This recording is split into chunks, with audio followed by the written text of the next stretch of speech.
오늘 하나님께서 우리에게 주시는 말씀은 모두 세 군데, 마태복음, 요한복음, 다시 마태복음, 이렇게 세 군데 말씀을 읽으려고 합니다.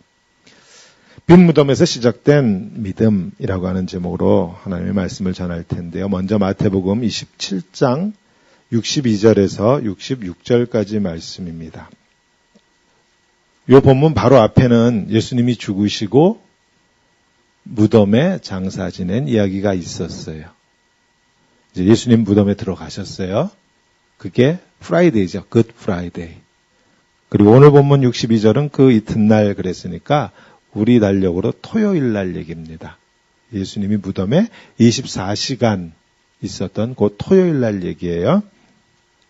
자, 62절 말씀 제가 먼저 읽을게요. 그 이튿날은 준비일 다음 날이라. 대제사장들과 바리새인들이 함께 빌라도에게 모여 이르되 주여 저 속이던 자가 살아 있을 때에 말하되 내가 사흘 후에 다시 살아나리라 한 것을 우리가 기억하노니. 제자들은 이 말을 기억했는지 못했는지 모르지만 예수님이 십자가에 달렸을 때 뿔뿔이 다 도망갔고요. 집안에 다 두려워서 숨어 있었어요. 근데 이 종교 지도자들은 예수님이 했던 말을 기억한답니다. 사흘 후에 저가 다시 살아난다고 그렇게 말한 걸 우리가 기억한대요. 그리고 뭐라 그래요? 그러므로 명령하여 그 무덤을 사흘까지 굳게 지키게 하소서. 그의 제자들이 와서 시체를 도둑질하여 가고 백성에게 말하되 그가 죽은 자 가운데서 살아났다 하면 후에 속임이 전보다 더 클까 하나이다 하니. 빌라도가 이르되 너희에게 경비병이 있으니 가서 힘대로 굳게 지키라 하거늘 그들이 경비병과 함께 가서 돌을 인봉하고 무덤을 굳게 지키니라. 아멘. 요한복음으로 갑니다. 요한복음 20장 1절이에요. 첫 구절이 안식 후 첫날 일찍이 그러니까 또 그 다음 날, 그러니까 우리 달력으로 지금 부활절 아침이에요. 요한복음 20장 1절에서 10절까지 말씀은요. 우리 파워포인트 준비되어 있습니다. 다 같이 한 목소리로 읽겠습니다. 안식 후 첫날 일찍이 아직 어두울 때에 막달라 마리아가 무덤에 와서 돌이 무덤에서 옮겨진 것을 보고 시몬 베드로와 예수께서 사랑하시던 그 다른 제자에게 달려가서 말하되 사람들이 주님을 무덤에서 가져다가 어디 두었는지 우리가 알지 못하겠다 하니 베드로와 그 다른 제자가 나가서 무덤으로 갈새 둘이 같이 다름질하더니 그 다른 제자가 베드로보다 더 빨리 달려가서 먼저 무덤에 이르러 구부려 세마포 놓인 것을 보았으나 들어가지는 아니하였더니 시몬 베드로는 따라와서 무덤에 들어가 보니 세마포가 놓였고 또 머리를 쌌던 수건은 세마포와 함께 놓이지 않고 딴 곳에 쌌던 대로 놓여 있더라. 그때야 무덤에 먼저 갔던 그 다른 제자도 들어가 보고 믿더라. 그들은 성경에 그가 죽은 자 가운데서 다시 살아나야 하리라 하신 말씀을 아직 알지 못하더라. 이에 두 제자가 자기들의 집으로 돌아가니라. 아멘. 자, 이런 일이 있었고 다시 마태복음으로 돌아가면은요. 28장 11절. 여자들이 갈 때 경비병 중 몇이 성에 들어가 모든 된 일을 대제사장들에게 알리니 그들이 장로들과 함께 모여 의논하고 군인들에게 돈을 많이 주며 매수한 거예요. 이르되 너희는 말하기를 그의 제자들이 밤에 와서 우리가 잘 때에 누가 잔 거예요? 경비병들이 군인들이 잘 때에 그를 도둑질하여 갔다 그렇게 말하라. 만일 이 말이 총독에게 들리면 우리가 권하여 너희로 근심하지 않게 하리라 하니 군인들이 돈을 받고 가르친 대로 하였으니 이 말이 오늘날까지 유대인 가운데 두루 퍼지니라. 16절 17절 다 같이 읽습니다. 11 제자가 갈릴리에 가서 예수께서 지시하신 산에 이르러 예수를 배웁고 경배하나 아직도 의심하는 사람들이 있더라. 아멘. 부활절 주일로부터 이제 한 주간이 지났습니다. 오늘은 지난 주간 예수님의 시신이 무덤에 안치되고 그 이후에 어떤 일들이 일어났는지를 마태복음, 요한복음 말씀 통해서 보았습니다. 먼저 마태복음 20장 처음 우리가 읽었던 그 구절의 말씀을 통해서 우리는 예수님의 시신이 무덤에 안치된 금요일이죠. 그 다음 날 토요일. 이스라엘의 종교 지도자들이 빌라도 총독을 찾아가서는요. 예수님의 무덤을 우리가 3일 동안 지켜야 한다고 주장하는 그런 장면을 보았습니다. 그랬더니 빌라도 총독이 그랬죠. 65절에. 빌라도가 이르되 너희에게 경비병이 있으니 가서 힘대로 굳게 지켜라. 예루살렘 성전을 지키는 로마 병사들을 데리고 가라는 거예요. 자, 예루살렘 성전을 지키고 있던, 거기에 주둔하고 있던 로마 군인들이 있었습니다. 이스라엘 백성들이 우리식으로 얘기하면 독립만세운동 만세하고 외치는데 예루살렘 한복판 가장 좋은 자리가 어디예요? 성전이죠. 그래서 성전에는 로마 군인들이 지키고 있었어요. 예루살렘 치안을 담당하고 있었습니다. 너희한테 그 경비 병력이 있으니까, 로마 군인들이 있으니까 그들을 데리고 가서 힘대로 굳게 지켜. 너희가 원하는 만큼, 우리 식으로 표현하면 뭐예요? 철통 같은 경계 근무 태세를 행하라. 그런데 이 종교 지도자들이 예수님의 무덤을 철통같이 지키려고 했던 까닭이 뭐예요? 예수님이 생전에 저 속이는 자가 성전에 뭐라고 그랬어요? 63절에 내가 사흘 후에 다시 살아나리라는 것을 우리가 기억합니다. 그게 이유예요. 제자들은 그거 기억 못하고 다 도망갔음에도 불구하고 이 종교 지도자들은 기억하고 있었어요. 저가 3일 후에 다시 살아난다고 말했다. 그 말을 액면 그대로 믿었기 때문에 정말 살아날까 두려워서 그래서 철통 같은 경계 근무를 한 건 아닐 거고요. 실제적인 이유는 64절에 있었죠. 그 제자들이 혹시라도 시체를 훔쳐가지고 가서 예수가 부활했다 그러고 떠들고 다니면 그 혼란은 감당할 수 없다. 그러니 3일 동안은 철통같이 저 무덤을 지켜야 한다. 그렇게 주장했어요. 그래서 누가 무덤을 지켰어요? 로마 병사들이 지켰어요. 로마 병사가 이 무덤을 지켰다고 하는 말이 무슨 뜻인가? 우리가 좀 이해하기 쉽게 설명을 하려면은요. 이 군대를 갔다 왔어야 이게 아는 건데. 혹시 성도님들이 생각하는 지상 최강의 군대는 어느 나라 어떤 군대인가요? 지상 최강의 군대. 북한?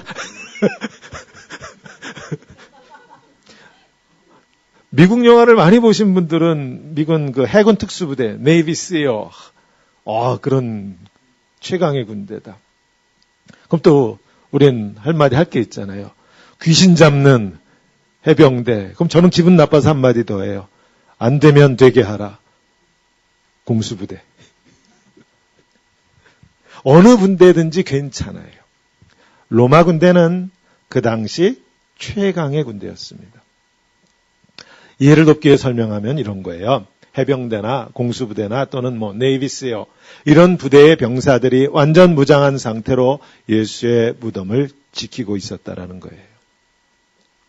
즉 이스라엘의 종교 지도자들이 안심할 수 있는 병력이 예수님의 무덤을 지켰습니다.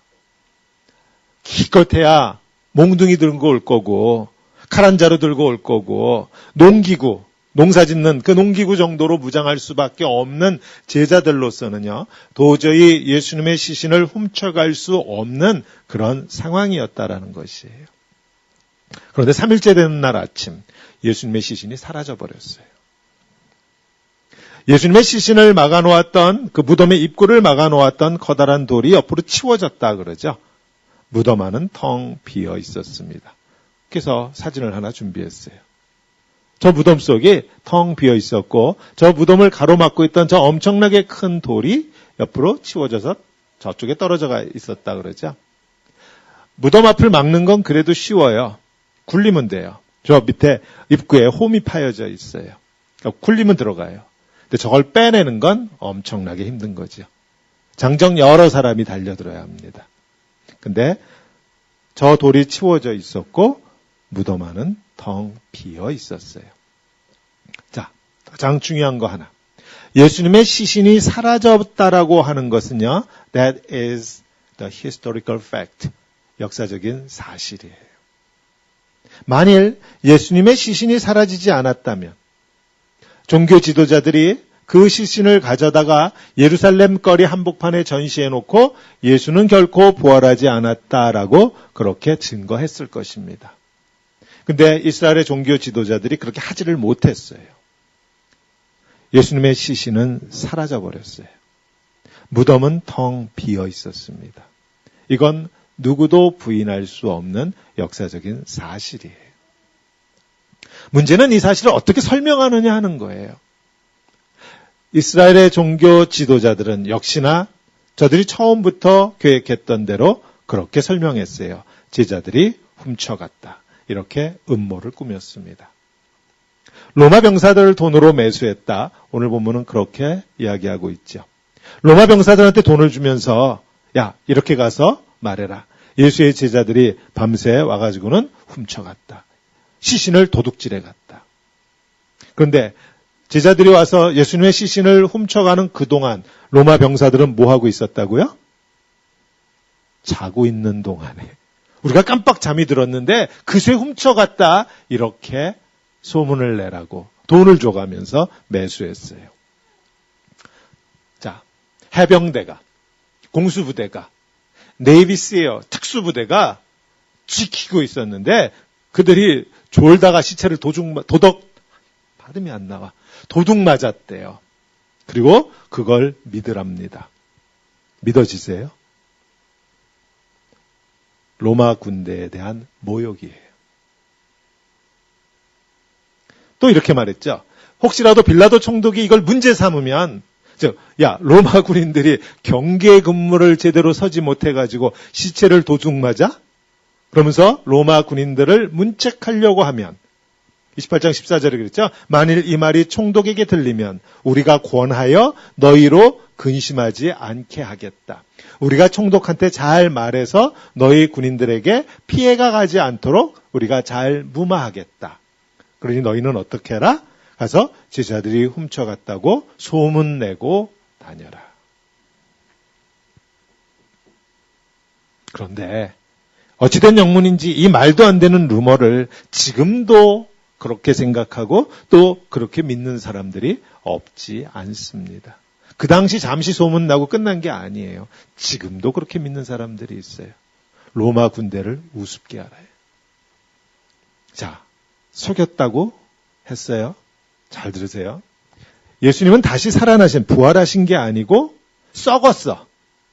우리 시신처럼, 우리가 죽은 것처럼 예수님의 시신은 썩었어.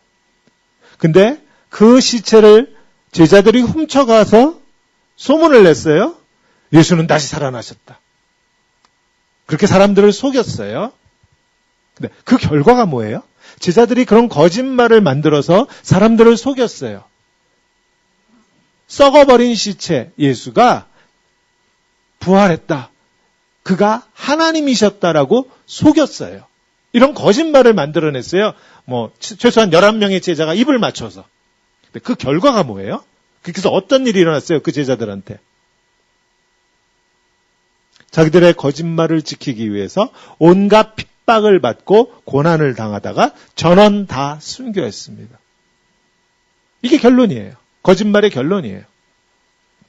다른 제자들 다 빼고 11제자만 생각해도 자기들이 입 맞춰서 만들어낸 거짓말을 지키기 위해서 그 제자들이 십자가에 거꾸로 못 박혀 죽고 톱에 잘려 죽고 불에 타서 죽고 사자밥이 되고 그런 순교를 당했어요.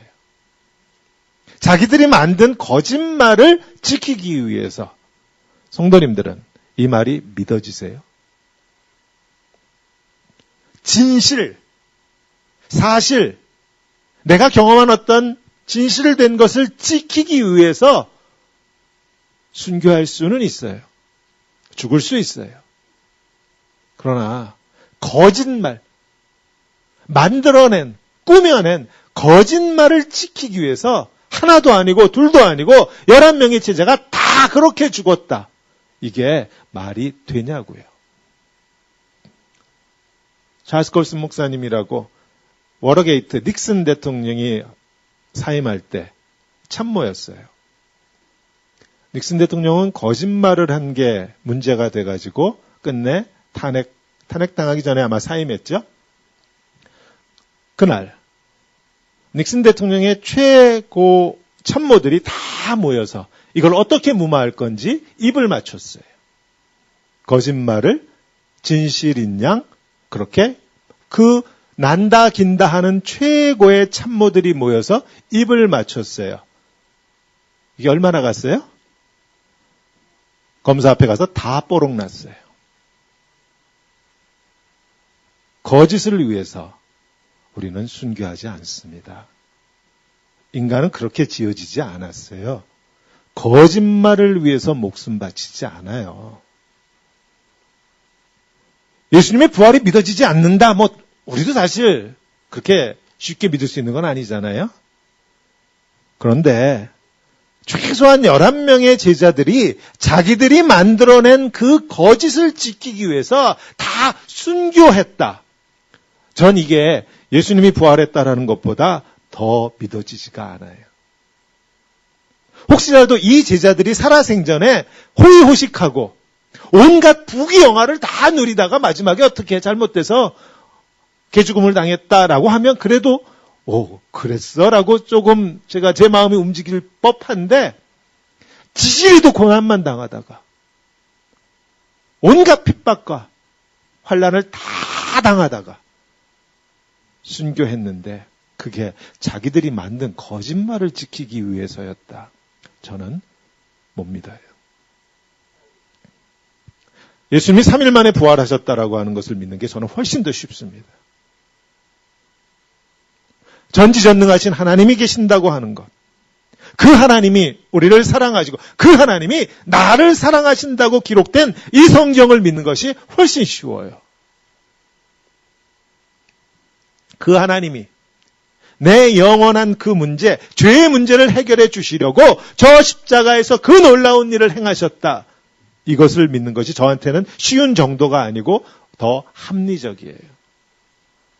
11명이 거짓을 지키기 위해서 순교했다라고 믿는 것보다 저는 예수 그리스도의 부활을 믿는 것이 훨씬 더 쉽고 그것이 훨씬 합리적입니다. 자, 계속해서 마태복음. 자, 마지막 본문에 두 구절에 그랬어요. 오늘 맨 마지막 마태복음 맨 끝에 두 구절 기억하세요. 11 제자가 갈릴리에 가서 예수께서 지시하신 산에 이르러 예수를 배웁고 경배하나 아직도 의심하는 사람들이 있더라. 아멘. 오늘 맨 마지막 구절이었어요. 이 제자들이 어떤 제자들이에요? 부활하신 예수님을 보았어요. 누가복음에 보니까 부활하신 예수님이 생선도 드셨대요. 예수님의 손바닥 옆구리 상처 보았고 도마한테는 만져보라고 그런 말씀도 하셨죠. 그런데 어찌된 영문인지 이 제자들 가운데는 여전히 의심하는 자들이 있더라라고 마태는 그렇게 기록하고 있습니다. 이건 정말 우리의 상상을 벗어나는 이야기예요. 체험, 우리가 신앙생활 하다 보면 온갖 체험들을 이야기하는데 이 제자들, 부활하신 예수님을 만난 이 체험보다 더 엄청난 체험이 뭐가 또 있겠어요? 우리가 전도할 때 사람들이 흔히 하는 얘기가 뭐예요? 어떻게 하면 믿겠다 그래요? 하나님을 보여달라. 그럼 믿겠다. 부활하신 예수님을 내가 보면 그러면 믿겠다. 그렇게들 말하잖아요. 믿기 싫다라는 거죠. 마치 부활하신 예수님 만나면 믿을 것처럼. 우리 중에도 그렇게 옛날에 전도하는 사람들, 이렇게 쫓아낸 사람들이 있을 거예요. 저도 그랬어요. 근데 성경이 뭐라고 이렇게 했어요, 오늘? 부활하신 제자들이 약 40일 동안 그 예수님, 부활하신 예수님을 보고 대화하고 만지고 같이 밥 먹고 놀고 그렇게 했는데 그런데 그 경험이 그들의 믿음을 더욱더 견고하게 한 것이 아니고 오히려 그들 중에는 의심하는 자들이 있더라 그럽니다. 하나님을 경험하고 예수님을 경험하는 것은 아주 중요한 신앙의 요소예요. 체험은 중요한 거예요. 기도 응답을 받는다든지 기도 가운데 하나님의 음성을 듣는다든지 꿈속에 주님이 나타나셨다든지 다 좋아요. 부흥에 갔는데 나는 알 수 없는 어떤 강력한 힘이 내 온 몸을 휘감는 어떤 그러한 경험을 했다. 다 좋아요. 체험은 중요한 거예요. 말씀으로 천지를 창조하시고 저 십자가의 죽음을 이기신 그 하나님은 얼마든지 지금도 우리의 삶 가운데 우리는 전혀 상상할 수 없는 방식으로 역사하실 수 있으세요. 그걸 부인할 필요는 없어요. 그러나 그러한 경험, 그러한 만남, 그러한 체험, 하나님을 보았고 그렇게 부활하신 예수님을 보았다고 해서 우리의 믿음이 자동적으로 업그레이드 되지는 않아요. 우리의 믿음이 자동적으로 견고해지는 것이 절대로 아니에요. 예수님을 3년 동안 쫓아다녔던 제자들조차 부활하신 예수님을 만나고 그 엄청난 체험을 했음에도 불구하고 그 체험이 오히려 예수를 의심하는 그런 결과를 가져다 주었다면 우리는 두말하면 잔소리죠. 체험했다고 우리의 신앙이 저절로 견고해지지 않습니다. 그럼 이제 질문해야죠. 그럼 신앙은 도대체 어떻게 생기는 것이냐? 도대체 믿음이라는 건 도대체 어떤 것이냐? 어떻게 시작됐단 말이냐? 부활하신 예수를 만나도 믿음이 자동적으로 생기거나 업그레이드 되는 것이 아니라면 도대체 믿음은 뭐냐라는 거죠. 어떻게 생기느냐라는 거죠. 오늘 우리가 읽었던 요한복음 20장에 단서가 있어요. 자, 예수님이 죽고 3일째 되는 날. 그날은 안식일 다음 날이었죠. 우리 달력으로 주일, 부활절 아침이었어요. 막달라 마리아가 새벽같이 무덤으로 달려갔답니다. 다른 복음서에 보면 막달라 마리아 외에 다른 여인들이 같이 갔다고 그래요. 요한복음은 막달라 마리아의 관점에서만 쓰여 있어요. 달려갔는데 막달라 마리아가 발견한 것은 무덤 입구를 막아놓았던 커다란 돌이 치워져 있었다는 거. 그래서 어떻게 했어요? 불이나게 제자들한테 달려갔죠. 자, 질문. 막달라 마리아가 무덤 안쪽을 들여다보았을까요? 안 보고 그냥 제자들한테 달려갔을까요? 안 보고 달려갔다고요? 성경엔 보고 그 안을 들여다봤다는 말은 없죠. 근데 제자들한테 달려가서 그럼 뭐라고 그랬어요? 문이 활짝 열려져 있어요. 안에는 뭐가 어떻게 됐는지 잘 모르겠어요. 그렇게 말했어요? 20장 2절 후반부에 막달라 마리아가 어떻게 말해요? 사람들이 주님을 무덤에서 가져다가 어디 두었는지 우리가, 나만 말고 우리, 여인들이 몇 명 같이 있었다라는 거죠. 우리가 알지 못해. We do not know.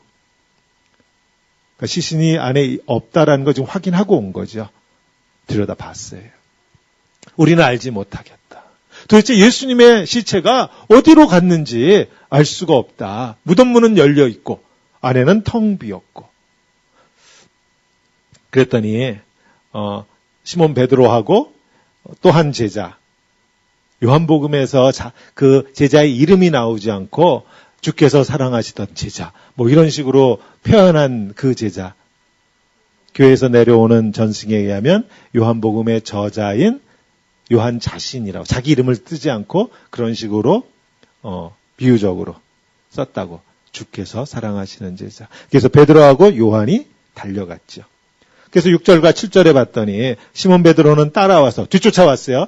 젊은, 이 당시 요한은 티네이저였을 거라고, 10대였을 거라고 학자들이 그렇게 말합니다. 베드로가 나이가 더 많아요. 그래서 둘이 다른 박질했어요. 누가 먼저 도착해요? 젊은 요한이 먼저 도착했어요. 뒤따라온 베드로가 근데 무덤에 먼저 들어갔어요. 시몬 베드로는 따라와서 무덤에 들어가 보니 세마포가 놓였고, 세마포가 뭐예요? 우리식으로 쉽게 이야기하려면 붕대? 좀 이렇게 두터운 붕대라고 그럴까요? 몸을 감싼 세마포가 놓여 있고, 또 머리는 수건으로 쌌는데 머리를 쌌던 수건은 세마포랑 같이 놓여 있지 않고 딴 곳에 쌌던 대로 놓였더라. 예수님의 머리를 쌌던 그대로 놓여 있었대요. 요 위치가 세마포랑 떨어져 있었대요. 왜 그렇겠어요? 머리 부분이니까. 머리 부분. 세마포는 몸을 쌌던 그 자리에 있고 수건은 머리가 있던 부분에 서로 약간 떨어져 있는 거죠. 머리랑 몸하고. 그렇게 있었더라. 이 말씀이 중요한 한 가지 이유는요. 만일 이스라엘의 종교 지도자들이 믿고 싶었던 대로 제자들이 로마 군인들이 졸고 있는 사이에 시체를 훔쳐갔다면, 지금 어떻게 한 거예요? 세마포를 다 벗긴 거예요. 붕대를 다 벗겼어요. 머리에 수건도 다 벗기고 몸만 들고 나가면, 표현이 좀 그런데 예수님을 나체로 지금 들고 나가는 거죠. 그게 조금 찝찝하면 뭐 한 거예요? 다른 옷을 입혀서 나갔을 거예요. 또 채찍을 맞고 십자가에 매달려 손, 발, 옆구리에 못과 창이 찔리고 예수님은 그 상태로 자기 힘으로 걸어 나가지는 못하셨을 거예요. 누군가 부축하거나 들것에 실어서 그렇게 나갔겠죠. 그렇게 짧은 시간에 로마 군인들이 졸고 있는 사이에 저 도를 움직이고 들어가서 예수님을 시체를 살금살금 도망치면서 훔치는 그러한 상황에서 현장을 저렇게 깨끗하게 정돈하고 나갔다. 만약 그러려면 이 제자들이 로마 병사들에 비해서 얼마나 월등한 무력을 가지고 있었어야 하는지 이게 상상이 갈 수 있는 게 아니죠. 이게 상상할 수 있는 게 아니에요. 몇 배, 몇십 배의 무력을 가지고 있어야 가능해요. 그런데 이걸 우리 보고 믿으랍니다. 이게 믿어져야 믿죠. 빈 무덤은 아주 깨끗하게 그 안에가 정돈되어 있었어요. 수건도 세마포도. 그 무덤 안으로 베드로가 먼저 들어갔고 뒤따라 그 다른 제자 요한도 들어가 보았어요. 그런데 뒤따라 들어온 사도 요한이 들어와서 보고 예수님의 시신은 없고 세마포는 세마포 자리에 수건은 수건 자리에 놓여 있는 것을 보고 그 다음 이어지는 말씀 8절입니다. 그때야 무덤에 먼저 갔던 그 다른 제자도 들어가 보고 믿더라. 아멘. 믿더라. 그 이어지는 9절의 말씀에 보니까 그들은 성경에 그가 죽은 자 가운데서 다시 살아나리라 하신 말씀을 아직 알지 못하더라. 즉 온전한 믿음은 아니었어요. 아직. 온전한 믿음은 아니었는데 그럼에도 불구하고 사도 요한은 아주 분명하게 자기 자신에게 언제 처음 믿음이 시작되었는지를 기록했습니다. 빈 무덤에 들어가 보고 믿더라. 사도 요한의 간증입니다. 들어가 보고 믿더라. 아까 앞에서 마태복음의 말씀에 따르면 부활하신 예수님을 만났어요. 대화했어요. 밥도 같이 먹었어요. 그런 엄청난 경험, 그런 엄청난 부활하신 예수를 만나는 체험을 하면서는 오히려 의심이 들 수 있는데 사도 요한의 믿음은 어디서 시작되었다? 빈 무덤에서 시작되었어요. 이게 무슨 뜻인가 하면요.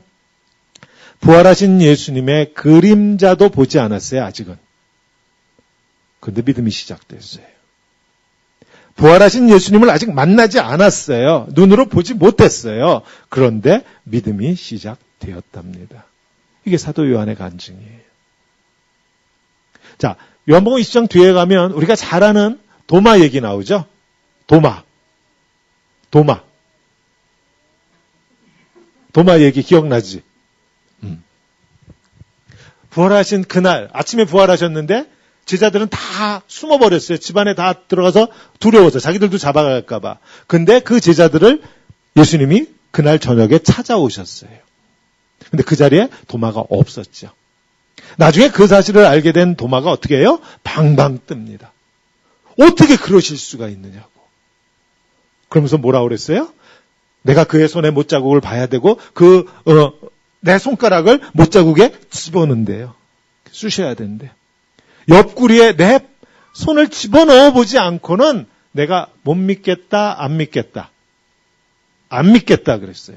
못 믿겠다가 아니에요. I will not. 나는 안 믿겠다 그랬어요. 얼마나 열이 받았으면. 이 정도로 제자가 열을 받고 그러면 예수님이 사랑의 예수님이면 그 순간에 나타나시든지 아니면 그 다음날 바로 쫓아와서 좀 이렇게 토닥토닥 해주셔야 되잖아요. 근데 언제 다시 오셨어요? 일주일 뒤에 찾아오셨어요. 일주일 뒤에. 저는 이 부분을 묵상할 때마다 상상이 안 가. 이 일주일 동안 도마가 얼마나 열이 받았을까요? 속이 바싹바싹 타들어갔을 거고요. 저는 이런 표현을 했어요. 배신자. 예수님 배신자. 치사하게. 어떻게 나한테 이럴 수가 있어? 다른 10명의 제자들이 있을 때 그때 싹 나타나가지고 나 나타났다 살았다 그러고 나 없는 어떻게 이러실 수가 있냐고요 나한테. 일주일 뒤에 다시 나타난 예수님 제자들 찾아오셨는데 그 자리에 도마가 있었죠. 근데 주님은 마치 도마가 했던 말을 다 들으셨다는 듯이 뭐라 그래요? 야, 손 내놔. 손가락 내놔. 집어넣어. 옆구리에 야 여기 있어 집어넣어. 그러셔요 예수님이. 그러면서 하시는 말씀. 그렇게 넣어서라도 그렇게 만져보고서라도 내 옆구리에 네 손을 찔러 넣어서라도 그리하여 믿음 없는 자가 되지 말고 믿는 자가 되어라. 그렇게 말씀하셨어요. 무슨 뜻이에요? 보고서, 체험해서 믿음이 생기는 거라면 얼마든지 보여주시겠다라는 거죠. 체험을 해서 믿음이 생기는 거라면 내 옆구리를 벌려줄 테니까 네 손을 넣어보라고. 그렇게 해서 믿음이 생기는 거라면 내가 얼마든지 보여주겠다. 그렇게 말씀하세요. 근데 그 다음에 이어지는 그 유명한 말씀이 19절. 예수께서 이르시되 너는 나를 본고로 믿느냐?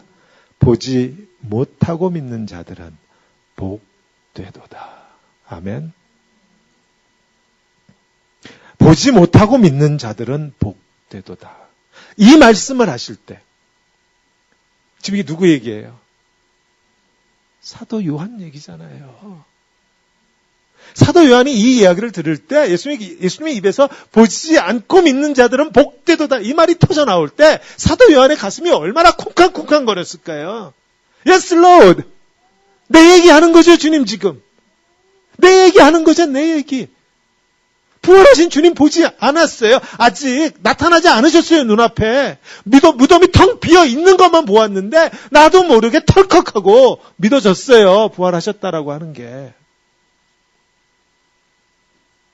이게 오늘 스토리입니다. 우리 좀 생각해 보자고요. 사도 요한의 그 영적인 믿음의 여정은 빈 무덤, 텅 빈 무덤에서 시작되었어요. 그 아침 그 텅 빈 무덤은 믿음의 출발점이었습니다. 부활하신 예수 그리스도를 보고 나서 믿음이 시작된 게 아니에요. 그리고 중요한 건 그 텅 빈 무덤은 역사적인 사실로 우리 앞에 있다라는 거예요. 사도 요한이 보았던 그 텅 빈 무덤이 오늘 내 앞에도 있다라는 것이에요. That's a historical fact.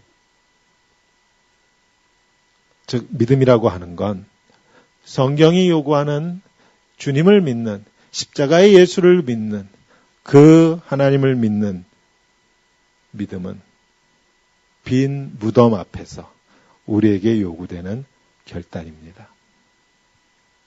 내가 결단하는 것이기 때문에 사실 온전한 건 아니에요. 그러나 우리의 그러한 결단을 주께서 기뻐 받아주시고 우리의 걸음걸음마다 함께 하시면서 그 믿음을 견고히 세워가세요. 그리고 나중에 많은 시간이 흐른 후에 우리는 비로소 깨닫습니다. 그때에 내가 그렇게 결단할 수 있었던 그것도 사실은 주께서 내게 베풀어 주신 큰 은혜였다라고 하는 것은요. 사실 오랜 신앙의 세월이 흐른 후에 우리가 깨닫고 알게 되는 것이지요. 시작은 내가 결단하는 것이에요. 어디서? 빈 무덤 앞에서. 부활하신 예수 그리스도 앞에서가 아니에요. 그분이 아직 내게 찾아오시기 이전에 빈 무덤 앞에서 우리가 결단하는 것입니다. 지난주에 이어서 계속해서 믿음을 설교하고 있어요. 예수를 믿으세요라고 제가 소리 높여 외치지 않습니다. 제가 그렇게 외친다고 믿지 않더라고요. 그러나 이거 한 가지는 분명해요. 예수를 믿건 믿지 않건 저 십자가의 예수가 하나님의 아들이라는 것이 믿어지건 믿어지지 않건 상관없이 우리 모두는 한 가지 분명한 역사적 사실 앞에 서 있다라는 것이에요. 2000년 전 그날 아침 그 무덤은 텅 비어 있었어요. 이스라엘의 종교 지도자들이 그걸 부인하지 못했습니다. 이 사실 앞에 누구도 자유롭지 못해요. 즉 누구나 해석해야 돼요. 제자들이 훔쳐갔다고 해석하든지, 예수님께서 그 전에 이미 말씀하셨고 이 성경의 기록이 수없이 선지자들 통하여 이미 말씀하였듯이 하나님께서 그를 3일 만에 다시 살리셨다라고 하는 그것을 믿든지 우리는 어느 쪽인가를 선택해야만 해요. 부활하신 예수님을 보고 나서 믿음이 시작된 것이 결코 아닙니다. 텅 빈 무덤. 그래서 아무것도 볼 수 없는 바로 그 자리에서 믿음은 시작되었어요. 이미 예수를 그리스도라고 하나님의 아들이라고 믿고 계시는 우리 성도님들은 다시 한번 저 텅 빈 무덤 앞으로 돌아가서 자신의 믿음을 되돌아보는 시간 되시기를 원합니다. 특별히 모태신앙, 엄마 뱃속부터 교회 다닌 성도님들은요, 믿음에 대해서 사실 그렇게 진지하게 생각해 볼 시간이 없었을 수도 있어요. 내 믿음이 어디서부터 왔는지 체험하고 기도해서 응답받고 내가 옛날에 부흥에서 가졌던 어떤 그런 체험 때문에 내 믿음이 생긴 것처럼 혹시 그렇게 생각하셨다면 한 걸음 더 깊이 들어가셔야 됩니다. 텅 빈 무덤 앞까지 가셔야 돼요.